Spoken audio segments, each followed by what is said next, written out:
A very good morning to everyone. எல்லாரும் எப்படி இருக்கிறீங்க? இந்த புதிய நாளை கடவுள் நம்மளுக்கு கொடுத்ததுக்காக அவருக்கு நன்றி சொல்லுவோம். இன்னைக்கு நம்ம வாசிக்க போற வேத பகுதி சங்கீதம் 69 19ல இருந்து 36 வரை. சோஷானின் வாத்தியத்தில் வாசிக்க ராக தலைவனுக்கு ஒப்புவிக்கப்பட்ட தாவீதின் சங்கீதம். தேவரீர் என் நிந்தையையும் என் வெட்கத்தையும் என் அவமானத்தையும் அறிந்திருக்கிறீர்.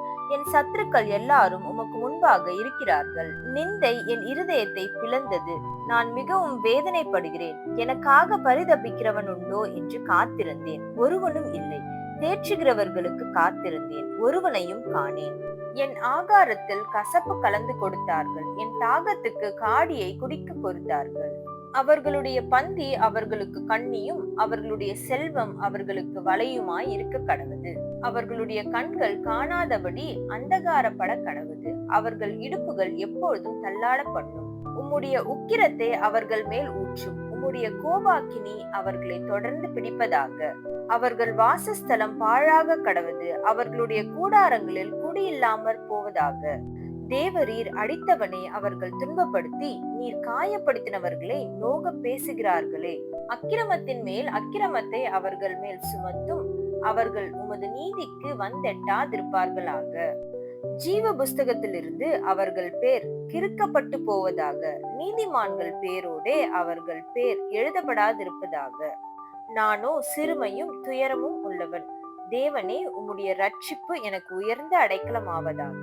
தேவனுடைய நாமத்தை பாட்டினால் துதித்து அவரை ஸ்தோத்திரத்தினால் மகிமைப்படுத்துவேன். கொம்பும் விரி குழம்பும் உள்ள காளை எருதை பார்க்கிலும் இதுவே கர்த்தருக்கு பிரியமாயிருக்கும். சாந்த குணம் உள்ளவர்கள் இதை கண்டு சந்தோஷப்படுவார்கள். தேவனை தேடுகிறவர்களே, உங்கள் இருதயம் வாழும். கர்த்தர் எளியவர்களின் விண்ணப்பத்தை கேட்கிறார். கட்டுண்ட தம்முடையவர்களை அவர் புறக்கணியார். வானமும் பூமியும் சமுத்திரங்களும் அவைகளில் சஞ்சரிக்கிற யாவும் அவரை துதிக்க கடவுது.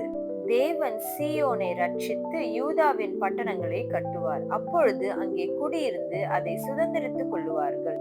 அவருடைய ஊழியக்காரரின் சந்ததியார் அதை சுதந்திரித்துக் கொள்ளுவார்கள். அவருடைய நாமத்தை நேசிக்கிறவர்கள் அதில் வாசமாய் இருப்பார்கள். ஆமேன். சங்கீதம் 69. ஜெபம். அன்புள்ள இயேசப்பா, இந்த புதிய காலை வேலை நேரங்களுக்கு கொடுத்தீங்களா இருக்காம நன்றி செலுத்துகிறோம். இந்த காலை வேலையில எங்களை முழுமையுமாக உங்களுடைய கருத்துக்களாக ஒப்பு கொடுக்கிறோம். ஓய்வு நாள்ல நாங்க ஆலயத்துக்கு போயிட்டு உங்களுடைய சத்திய வசனத்தை கேட்க நீர் எங்களுக்கு கிருபை செய்யுங்க. கேட்கறது மாத்திரம் இல்லாம நாங்கள் அதன்படி நடக்க நீர் எங்களுக்கு கிருபை செய்யுங்க. உங்களுடைய பாதுகாவல் எங்களோடு கூட இருக்கட்டும். உங்களுடைய பிரசனம் எங்களை வழி நடத்தட்டும். இயேசு மூலம் ஜெபம் கேட்கிறேன் பிதாவே. ஆமென். Have a good day. Thank you so much.